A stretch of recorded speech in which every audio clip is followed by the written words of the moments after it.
The golden afternoon light fell softly across the expansive lawns of Willow Creek Manor, casting long, quiet shadows from the ancient oaks that lined the grand driveway. Nestled in the heart of Napa Valley, California, the estate was a masterpiece of stone architecture and expansive windows, surrounded by rows of neat, sun-drenched vineyards. To any outsider, it looked like the cover of a luxury real estate magazine, complete with a marble staircase and immaculate hedges. But along the western path, away from the grand entrance, lay the white rose bushes that the late mistress of the house had planted with her own hands years ago, before leaving this world far too soon. Arthur Larrabee Valdivieso stepped out of his car without notifying a single soul. A prominent winemaker and owner of the estate and its surrounding vineyards, he was a mature man, whom widowerhood had pushed into an endless routine of business travel. That very afternoon, his scheduled corporate luncheon in San Francisco had been canceled at the last minute, and instead of staying at a hotel, he decided to drive the 2 hours back to his country home. He had not called his older sister Helen, nor had he alerted any of the household staff. He simply felt a sudden, inexplicable urge to return when he saw the highway sign for Napa. Closing the car door with immense care to avoid making noise, he walked toward the side gardens with his navy blue blazer draped over his arm, his shirt sleeves unbuttoned, and his eyes reflecting a deep, quiet exhaustion. And that was when, right before reaching the stone steps, he saw her. She was standing alone in the lateral path of the garden, right beside the white rose beds. He recognized her instantly. She was the executive housekeeper of Willow Creek Manor, Irene Carvajal, a middle-aged woman hired long ago by his late wife. Arthur had passed her in the hallways for years without truly looking at her, offering nothing more than a polite good morning before moving on like a distracted master who confuses presence with attention. But this afternoon, Irene was not the invisible woman of the corridors. Her right hand was pressed tightly against her temple. Her knuckles were stark white, and her shoulders were hunched forward as she wept. Arthur stood completely frozen at the base of the stone stairs, his heart hammering against his ribs as he watched her chest heave with silent, agonizing sobs. For a fleeting second, Arthur considered stepping backward into the shadows and pretending he had never seen her, which was exactly what a master accustomed to looking away would usually do. It would have been the easiest path, the most comfortable choice, and precisely what he had done for years regarding the small, quiet heartaches that transpired under his roof without his knowledge. But something about the rigid posture of her back stopped him in his tracks, forcing him to realize that this woman was not weeping over some trivial domestic mishap. Irene was crying with the disciplined, heartbreaking dignity of someone who had learned over a lifetime never to make a sound, letting the heavy tears stream down her face without allowing herself a single audible sob. It was the devastating grief of an individual who had made invisibility her primary professional duty, and Arthur, standing on the grounds of his own magnificent estate, felt a sudden, burning wave of shame wash over him. He could not tell how long he remained there watching her. It could have been mere seconds, or long, drawn-out minutes, until she suddenly seemed to sense a presence behind her. She tilted her head slightly and began to turn around, causing Arthur to realize in a fraction of a second that if she caught him spying on her vulnerability, her fragile dignity would shatter into pieces he had no right to break. He quickly stepped back, hiding his tall frame behind the massive stone pillar at the base of the staircase, holding his breath as the wind rustled through the vineyards. Irene wiped her eyes with the back of her hand, took 2 deep, centering breaths, adjusted her crisp white apron, and began walking toward the small staff cottage at the rear of the property, without looking back.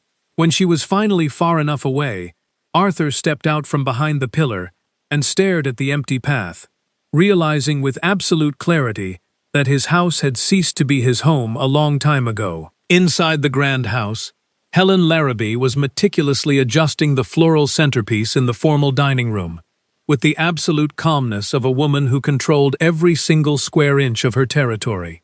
As Arthur's older sister, A woman of frozen elegance and sharp instincts, she had moved into Willow Creek Manor shortly after his wife's passing to help manage the estate, gradually transforming into the true domestic ruler of the property. The entire staff answered directly to her. Every single invoice, domestic order, hiring decision, and sudden resignation passed through her manicured hands before anyone else even heard about it. When she heard the heavy front door click open, she raised her head with the sharp, calculated surprise of someone who absolutely did not expect any visitors until the following afternoon. Arthur entered the grand foyer without his usual greeting, his face pale and his mind visibly preoccupied as he set his briefcase down on the polished hardwood floor. "Arthur, what on earth are you doing here today? I thought your meetings in the city were supposed to keep you occupied until tomorrow evening," Helen said, her voice smooth but searching. "The luncheon was cancelled at the last minute, Helen, so I decided to drive back early," Arthur replied curtly, walking past her into the main parlor. "Well, you really should have called, my dear. The cook has already departed for the evening, and we have absolutely nothing prepared for dinner," she noted, smoothing her silk shawl. "Helen, we need to talk right now," Arthur said, turning to face her with a tone so severe it made her inner thoughts race with sudden apprehension.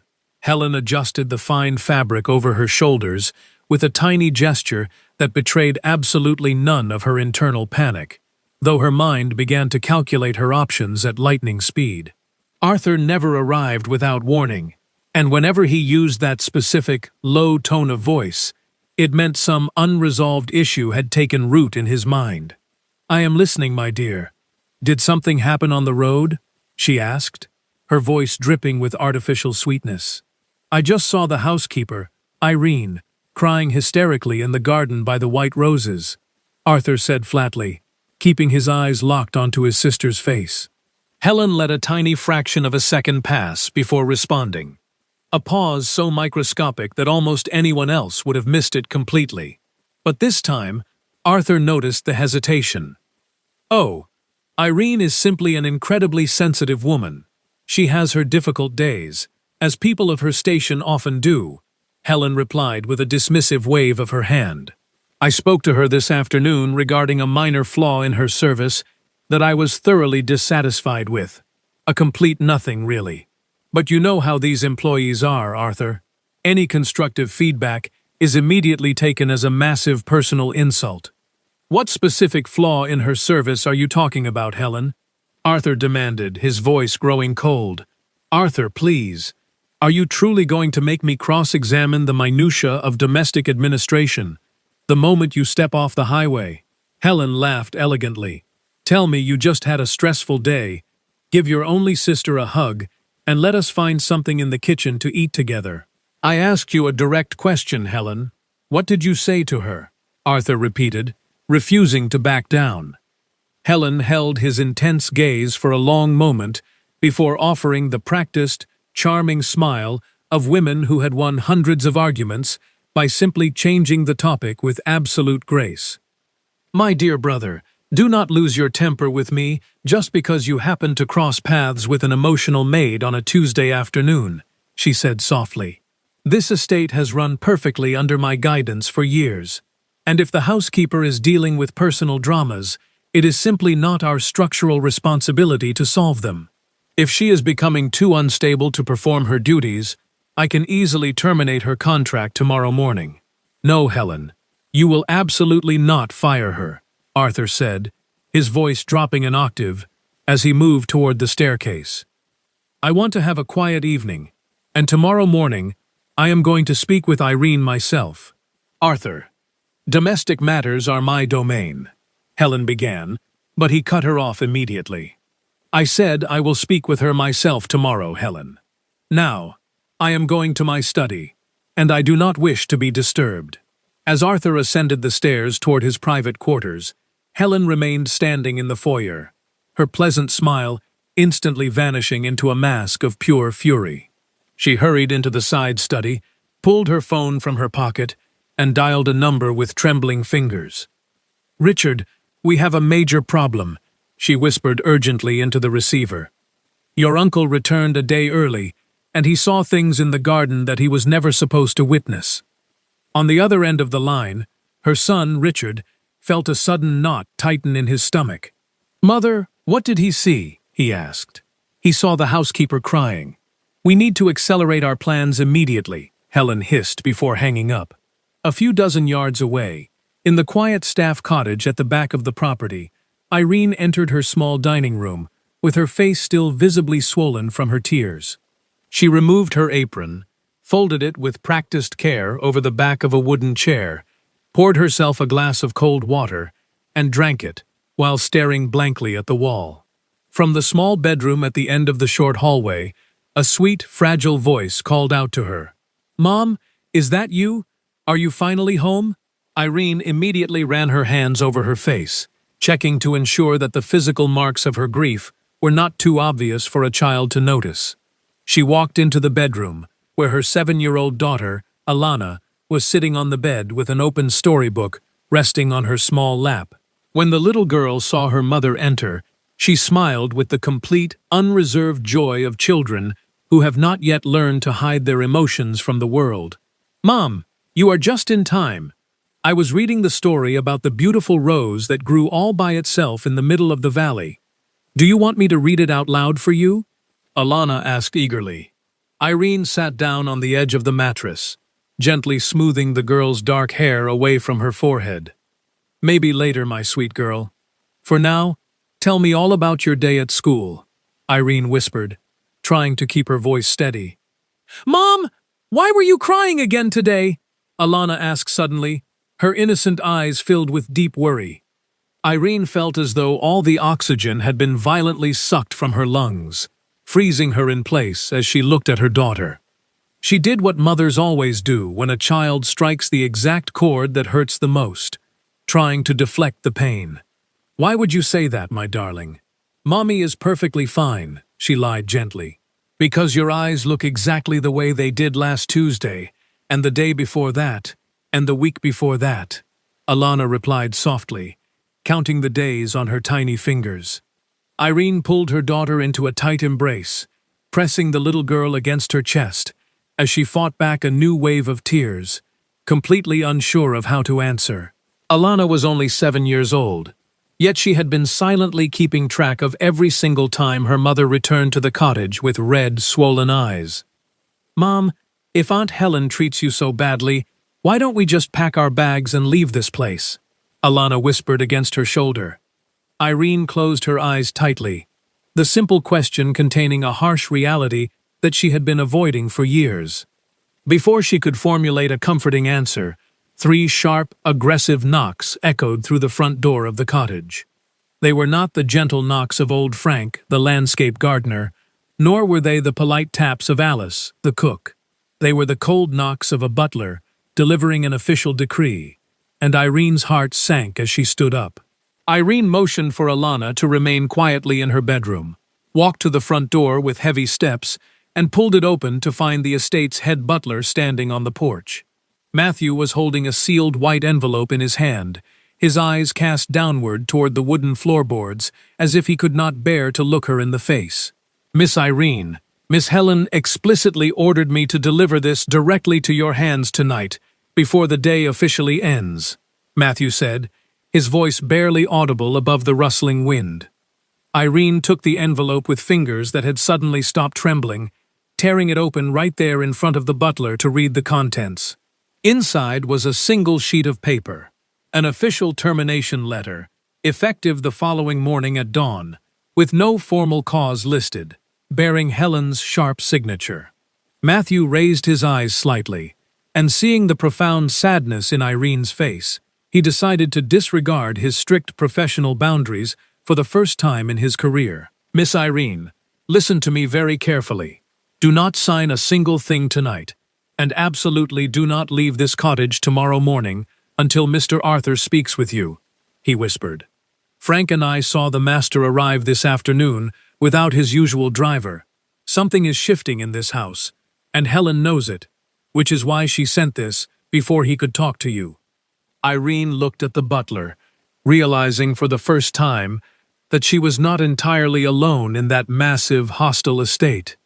Irene did not sleep a single wink that night. She remained sitting on the edge of Alana's bed long after the little girl had drifted off to sleep, staring at the termination letter. As the first rays of dawn began to touch the tops of the oak trees, she reached a firm decision. She would not sign the paper, and she would not leave. She dressed Alana early, walking her to the back gate where the school bus always picked her up, the morning air crisp and cold against their skin. "Mom, nothing bad is going to happen today, right?" Alana asked, gripping her mother's apron tightly before stepping onto the bus. "No, my love. Today, something different is going to happen. I will tell you all about it tonight," Irene promised with a reassuring smile. As Irene walked back toward the main path, old Frank, the head gardener, was already kneeling by the white rose bushes with a small spade in his weathered hands. He had worked at Willow Creek Manor since before Arthur inherited the property, having known Arthur's mother and his late wife, Beatrice. "Miss Irene, come over here for a moment, please," Frank called out, without raising his head from the soil. Irene approached him quietly, noticing the intense gravity in his wrinkled face as he worked. "Frank, is something wrong?" she asked softly. "Last night, after Matthew left your cottage, I stayed up watching the main house from the equipment shed," Frank whispered, his eyes scanning the windows. "I saw the light in Mr. Arthur's study burning until nearly 3 in the morning, and Miss Helen's lights were on even later than that. Furthermore, I saw a vehicle arrive before dawn bringing young Richard here. His mother made him drive down from the city in the middle of the night." Irene pressed her hand against her chest as a chill ran down her spine. "Frank, do you know what they are planning?" she asked. The old gardener finally stopped digging, his tired eyes reflecting decades of observed family secrets. "I know many things, Irene, but some secrets have been buried so deep that I wasn't sure if it was my place to exhume them," he said. "The late mistress, Miss Beatrice, kept a small green leather diary where she recorded absolutely everything that happened on this estate. Every transaction, every hiring decision, every private conversation. When she passed away, Helen immediately went through her things, and that diary completely vanished from the house." "What does a missing diary have to do with me, Frank?" Irene asked, her confusion growing. Frank reached into the deep inner pocket of his heavy canvas work jacket and pulled out an object wrapped in a faded piece of cloth. He carefully unwrapped the cloth to reveal a small, green leather notebook with heavily frayed edges and stained pages. Irene felt her pulse accelerate wildly as she stared at the familiar handwriting on the cover. "I found this diary the very day Miss Beatrice passed away. She handed it to me herself that morning, knowing it would be our final conversation," Frank explained. "She told me to guard it with my life, because one day the right person would need what was written inside to save this house. Last night, when I saw Mr. Arthur return completely unannounced, I knew the universe had finally provided the right moment." Irene took the diary with trembling hands, opening the first page to find Beatrice's elegant, precise penmanship detailing the names of the estate staff. Right beside Irene's name, written in dark blue ink, was a sentence that Irene had never seen before in her entire life. "Irene, a sacred promise made. If I am no longer here, this woman will protect this home just as I did. Never let them take it from her." Irene felt her knees grow weak, and Frank gently caught her elbow to steady her. "Read the final pages, Irene. You will understand exactly why Helen wants you gone before the master can speak to you," Frank urged grimly.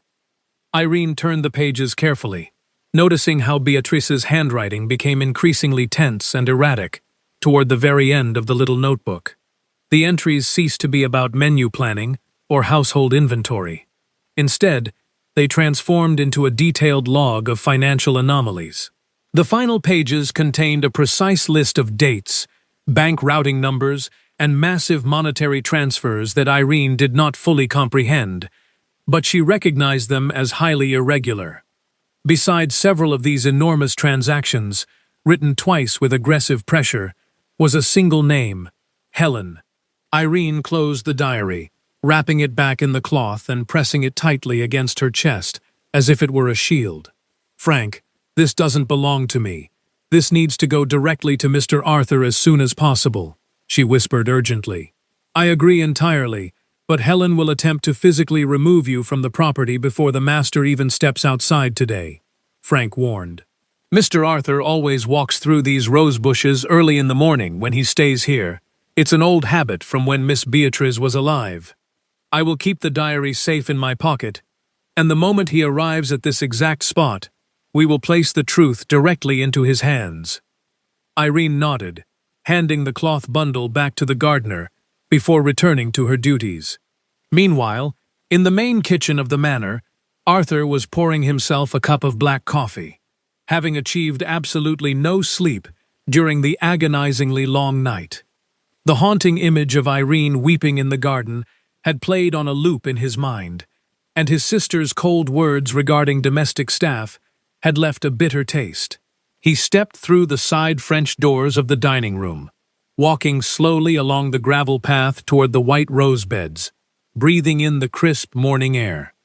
A few yards away, Frank noticed his approach and stood up straight, offering a respectful nod as Arthur drew near.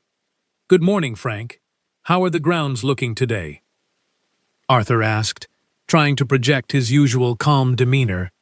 The old gardener wiped his hands on his trousers, looked his employer dead in the eye, and spoke with a level of boldness he had never used before. "Mr. Arthur, this estate has had two separate masters for a very long time. One is you, and the other never bothered to ask for your permission," Frank said. Before Arthur could ask him to clarify that striking statement, Frank reached into his jacket, pulled out the green diary wrapped in cloth, and extended it toward him.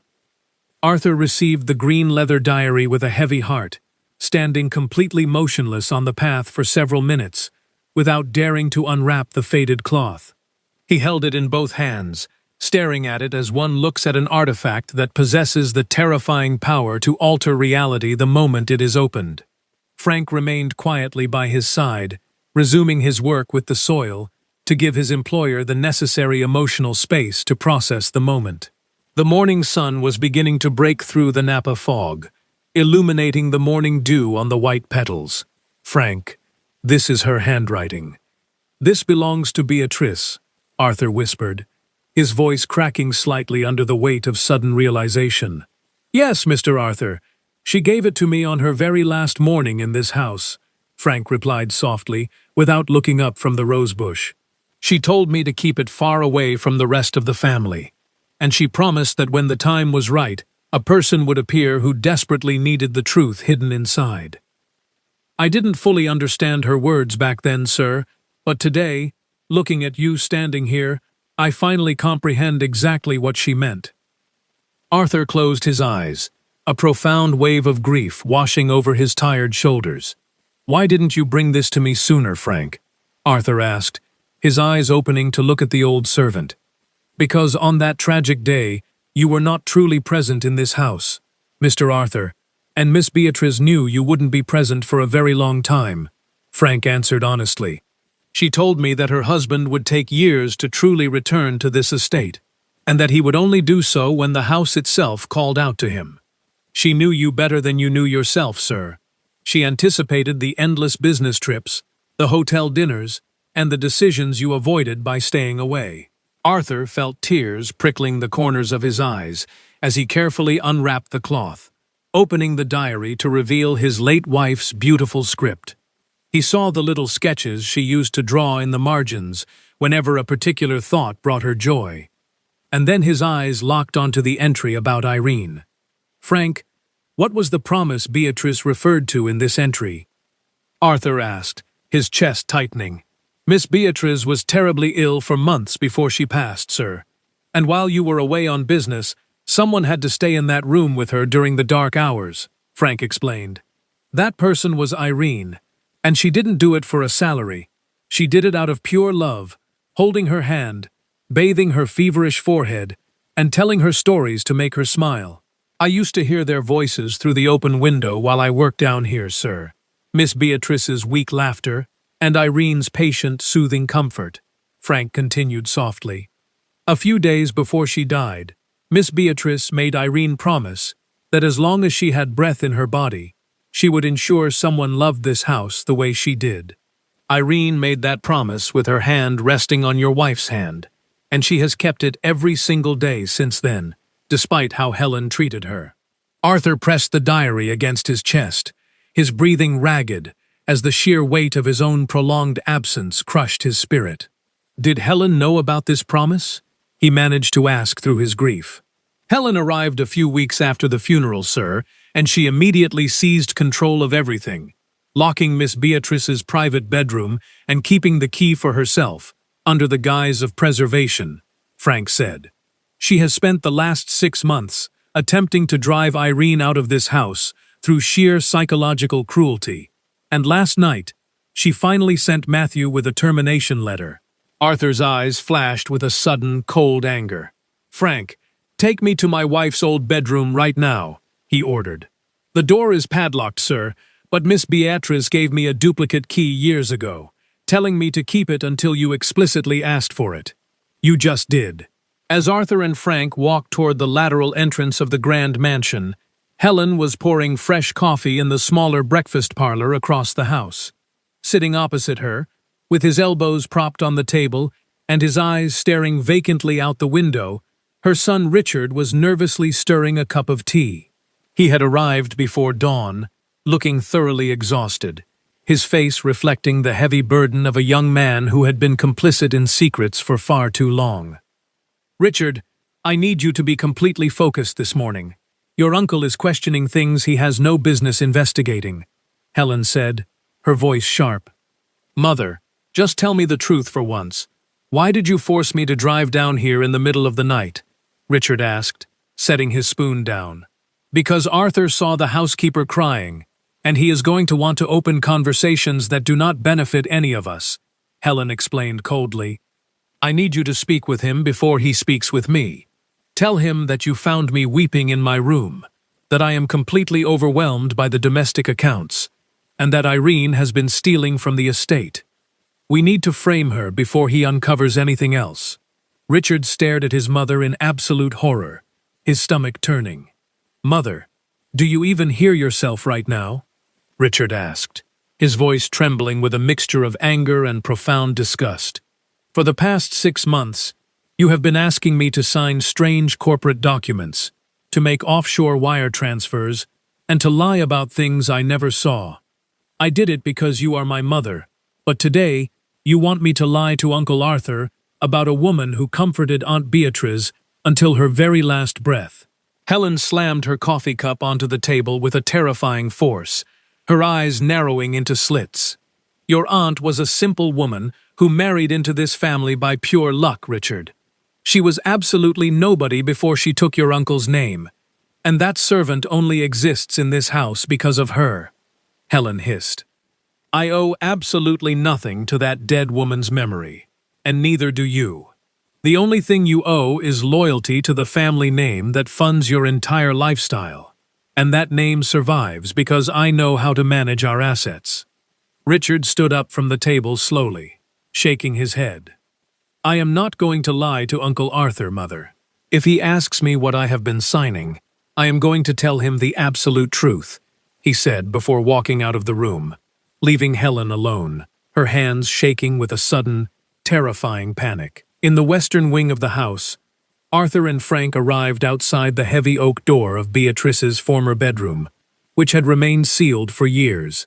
Just as Frank had warned, a heavy brass padlock had been aggressively installed above the original keyhole, a precaution Helen had claimed was necessary to protect her brother's grief. Frank inserted the old duplicate key into the original lock, but the door refused to budge due to the secondary chain Helen had added. Frank, go fetch Matthew and tell him to bring the heavy tools from the maintenance shed. We are opening this door today, no matter what, Arthur commanded. The gardener nodded, hurried down the hallway, leaving Arthur alone in the dim corridor, his hand resting against the cold wood of the door. Within minutes, rapid, clicking footsteps echoed from the far end of the hallway, and Helen appeared around the corner, her face tight with anger. Arthur! Frank told me you were up here. "What on earth do you think you are doing outside Beatrice's quarters?" she demanded, marching toward him. "I am opening this room, Helen," Arthur said flatly, not moving an inch. "You absolutely cannot do that, Arthur.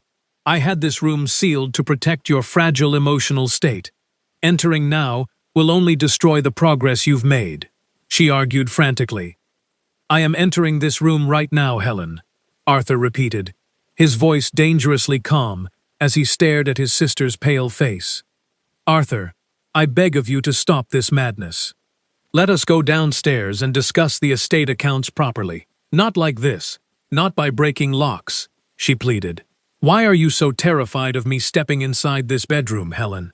What are you hiding in there?" Arthur asked, stepping closer to her.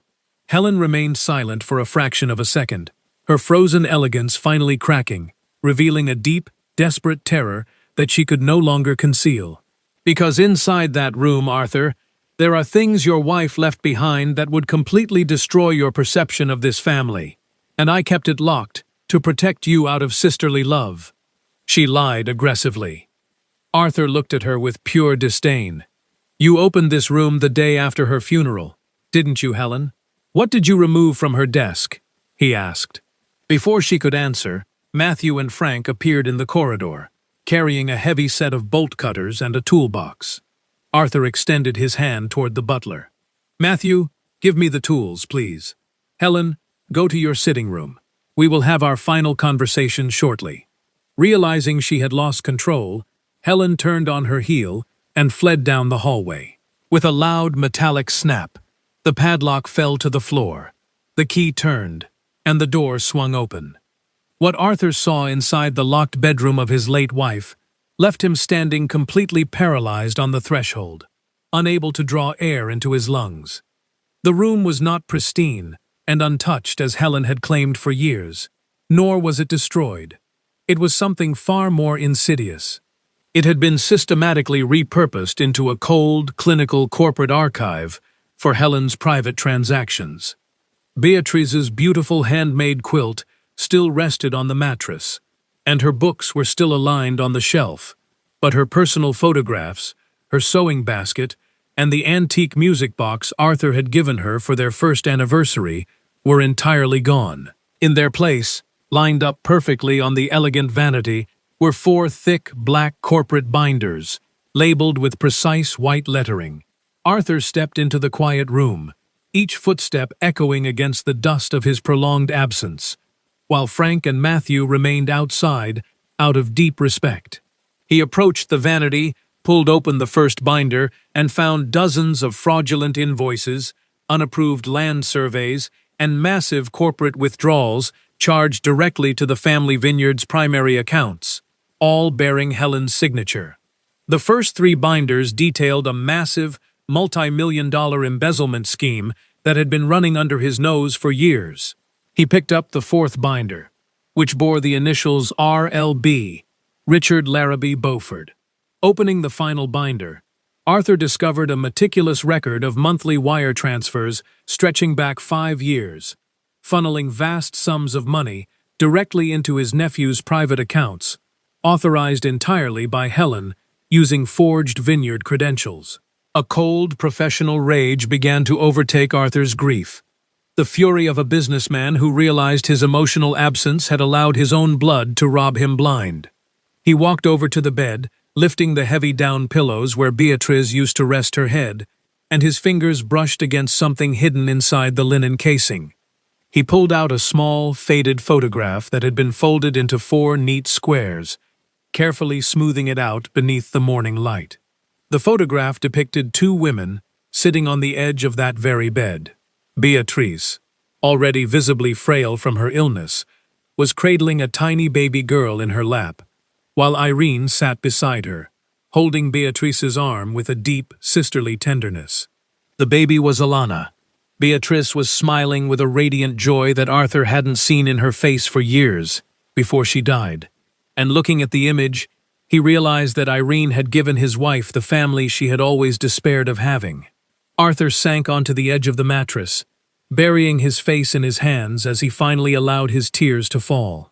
Frank and Matthew quietly closed the bedroom door, leaving their employer alone with his ghosts and his grief for a long time. When Arthur finally emerged, his eyes were red, but his posture was absolute granite. He held the 4 corporate binders under his arm, and the photograph pressed against his heart as he marched toward the main kitchen. There, Alice, the head cook, was nervously chopping vegetables when she saw Matthew motion for her to step into the adjoining pantry. "Alice, the master has opened the room. He knows everything," Matthew whispered urgently. The cook pressed her hand to her throat, a profound look of relief washing over her tired features. "Thank God," she whispered, walking over to a high storage cabinet, stepping onto a small stool, and retrieving an old, dented tin cracker box, hidden behind the flour sacks. She brought it down, opened it in front of Arthur, and pulled out a plain, cream-colored notebook labeled Alice's Recipes. But as Arthur turned the pages, he saw that beneath every recipe for apple tart or mushroom risotto, there was a detailed log written in sharp pencil. "This is a record of every private meeting Helen held in this house while you were away, Mr. Arthur," Alice explained firmly. "Every time she ordered a lavish dinner for unannounced real estate developers, every time undocumented crates arrived at the loading dock, and every time she forced me to alter the kitchen invoices, I wrote it down," Alice said, her voice steady. "I couldn't speak up before, sir.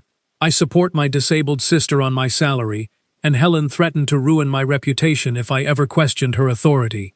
But Miss Beatrice taught me years ago to always keep a duplicate record of the household expenses, in case anyone ever tried to manipulate the accounts, and I never forgot her advice." Arthur took the notebook, his mind instantly matching Alice's detailed timeline with the fraudulent bank transfers in Helen's binders. They aligned with terrifying, mathematical precision. "Alice, you have given me more evidence in 5 minutes than a forensic audit would have uncovered in a year," Arthur said, pulling out his cell phone. He immediately dialed his chief legal counsel. "Catherine, this is Arthur. I need you and your senior forensic audit team at Willow Creek Manor this afternoon. Bring whoever you need to secure the accounts. It's an emergency. And Catherine, I need you to personally meet with our housekeeper, Irene Carvajal.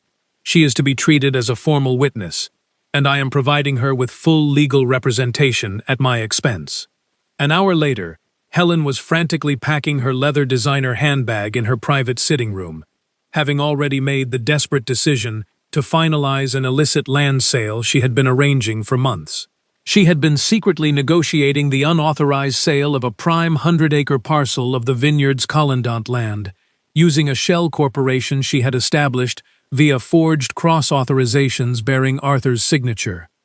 If she could close the deal by the end of the week, the missing millions would be permanently obscured by a legitimate real estate transaction.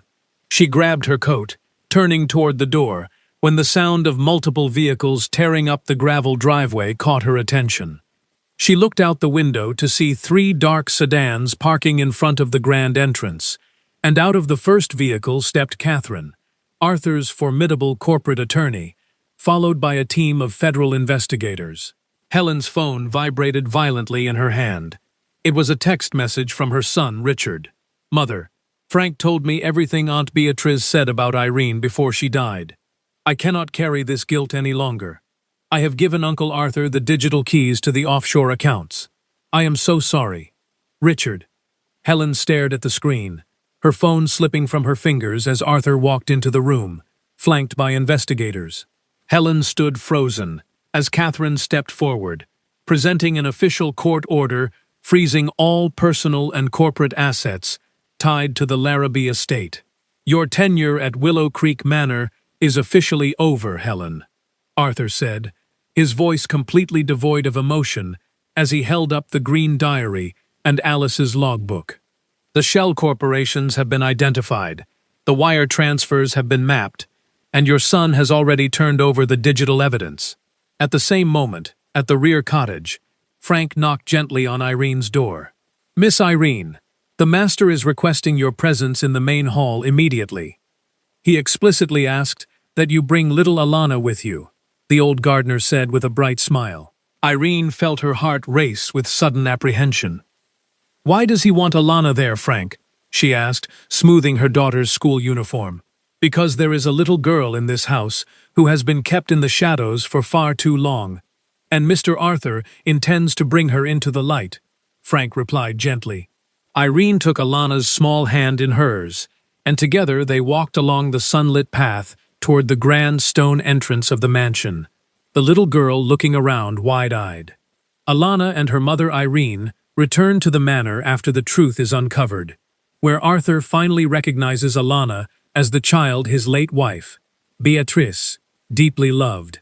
Overcome with regret for failing to protect Irene and believing Helen's lies, Arthur promises to make things right. Soon afterward, Eleanor arrives with a sealed legal trust, proving that Beatrice had secured Alana's future, and exposing Helen for stealing from those funds to support her son. Faced with undeniable evidence, Arthur orders Helen to leave the estate. The revelations continue when Arthur's long-exiled brother, Thomas, returns, carrying Beatrice's final letter. It reveals that Thomas had been falsely accused decades earlier because Helen fabricated evidence to destroy him. Realizing he had wrongly condemned his own brother, Arthur asks for forgiveness, while Thomas explains that he came back not for wealth but to honor Beatrice's wishes. Helen's decades of deception collapse completely. Her assets are frozen, and she is placed under investigation, while Arthur rewards Irene by appointing her executive director of Willow Creek Manor and welcoming her and Alana into the main house. In the months that follow, justice and reconciliation transform the estate. Helen confesses to years of fraud, Richard cooperates with authorities and begins rehabilitation, and Eleanor passes away peacefully after fulfilling her promise to Beatrice. Thomas is fully restored to the family. Irene manages the manor with compassion and fairness, and Alana brings joy back to the home once overshadowed by lies. The story concludes by emphasizing that a true home is built not on wealth or status, but on kindness, loyalty, honesty, and the courage to protect others, proving that lasting legacy comes from compassion and integrity rather than power.